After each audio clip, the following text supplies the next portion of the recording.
Hey guys, welcome to another video. Today we're going to be going over how to kill deer on public land. First of all, this is mainly for beginners, people that haven't hardly hunted. I'm going to try to help you out so that you can kill a deer on public land. I started hunting public land about 2 to 3 years ago, and I was able to take a few nice bucks on public land. And so I'm basically going to go over what I did to be successful on public land, and hopefully it will help you out. Number one, if you're going to kill a deer on public land, you have to go hunting quite a bit. Now, yeah, some guys just walk out there and get lucky the very first time they go out and kill something, but most of the time, it takes time. And I understand there's a lot of people that say, oh, you don't want to go into the woods too much because if you go in that certain area all the time, it's going to scare all the deer out of there. I understand that, especially if you have small land, private land. Yes, that's going to mess it up if you go in there every day, all the time. There not going to be very many deer in there, especially mature bucks.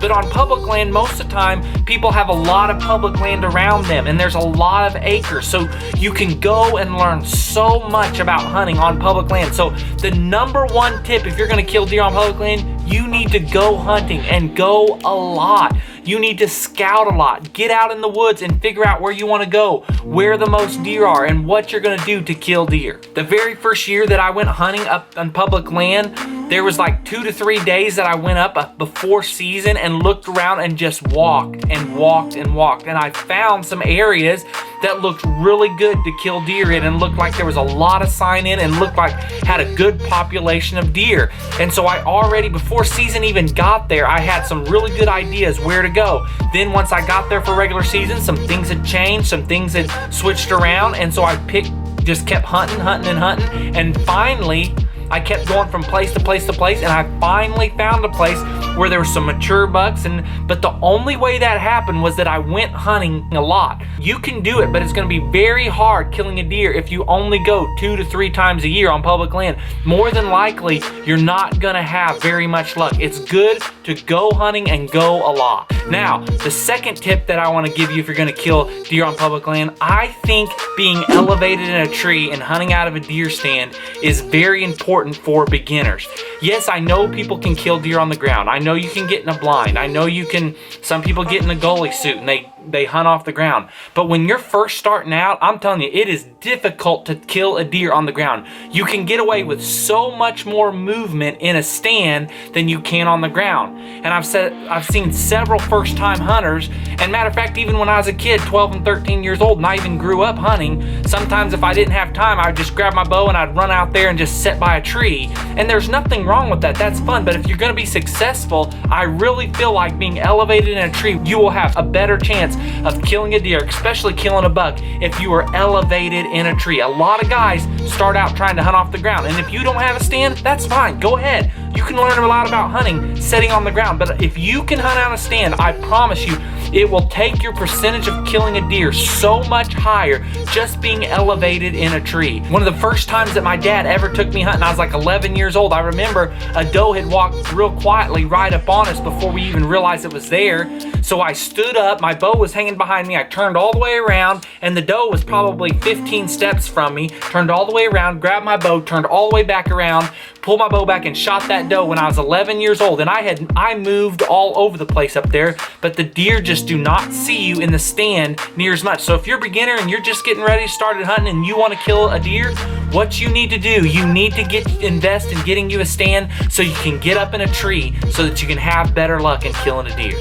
Step number 3, I think something that made me successful to kill those bucks was I found land that wasn't very pressured. Most people don't hunt on public land because of this reason. They get out there, they see other people, they feel like the other people are messing them up, and then they don't go anymore. Now, I understand you can kill a deer on public land even when it's pressured and there's other people on there, but your chances are going to be a lot higher if you can find land that doesn't have very many people, that isn't messing people up. And you might say, well, that's difficult because there's people where I live, there's tons of hunters, not very much conservation land, and I understand that. Sometimes you have to travel.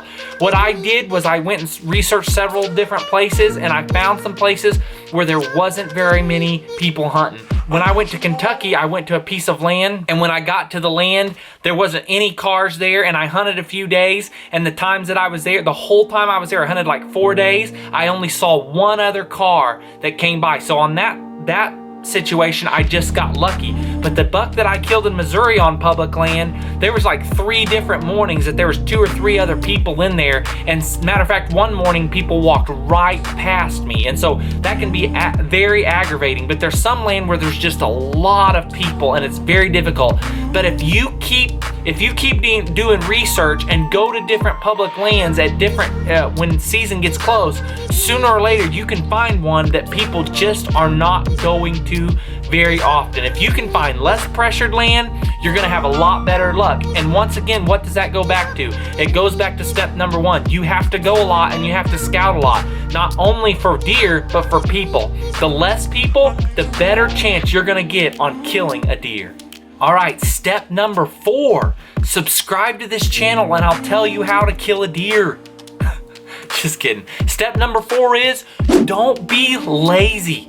There are so many people I have seen that have went on public land, went the first day, found them a good spot, hung up a stand, and then left that stand and hunted the same stand every time they went out hunting. Yes, you can kill a deer that way, but I guarantee you won't have near as good a luck hanging one stand and hunting it every single time as you do if you scout and you walk around and you find other places than just one. The deer that I have killed on public land, I have walked and walked and walked, searching and scouting and looking for deer. Don't be lazy, get up and walk around. There's some places that I go that I've hunted in the past, and what I've done is I found a place on the map where there was 3 or 4 conservation areas within, 20 to 30 miles of each other. And what I would do is I'd hunt one spot in the morning and then I'd go to another one in the afternoon, and I would just walk for 3 or 4 hours all over the place, looking at the map, marking places that looked good, marking new spots that had new scrapes, new rubs, and then I'd go back and hunt that other spot or go to another place and hunt. And I would just constantly be moving around looking for new spots, better spots, and then if I came in contact with a good spot on one of my hunts where there was a deer, then I would keep hunting that spot if I thought it was going to stay good. But if not, I kept moving around. So a lot of guys, the reason they don't have very much luck, don't kill very much deer, is it just comes down to laziness. They don't want to move their stand again. They don't want to go scouting again, but you will have a lot better luck if you move around and check a lot of different spots. You will find places that are really good. And then tip number 5 that kind of goes along with tip number 4, get away from the parking areas. And I'm telling you, if you can walk a long ways and carry a stand or whatever you take to go hunting, if you can get away from the parking areas, you can have some luck, a lot better luck. Because most guys, they don't want to walk very far. They don't want to get very far from the vehicle. So if you can find a spot that's a long ways away, you're going to have better luck. I remember one of the first times that I went hunting up north in northern Missouri on some public land. We walked a long ways. Me and my cousin, we hung these stands, and these guys came off private land, and we seen them walking down the road, and they hung a stand. So when the morning hunt was over, I saw them walking down the road, so I got up to go talk to them. I wasn't seeing very many deer, so I got up to go talk to them, and they were shocked because they had came off public land, and they said they had been hunting there for like 3 or 4 years, and they had never seen anybody on that public land in that spot because it was so far away from the parking. They hadn't seen anybody. Then they got out their phone and showed some pictures of some deer that they had killed in that area on that public land that were giants, basically proving the point that if you can get away from your vehicle, you can have a lot better luck. And I think for a beginner, that's what you need to do if you want to have a better chance to kill a really big buck on public land. Thank you guys so much for watching. In the future, I'm doing some videos on hunting hardwoods with a lot of mountainous hills or mountains, whatever you want to call them in the Ozarks. We're going to be talking about the cheapest ways you can plant a food plot, different things like that. So make sure that you subscribe to this channel, and I'll be bringing you a lot of information. I really appreciate it, and we will see you on the next one. Boom.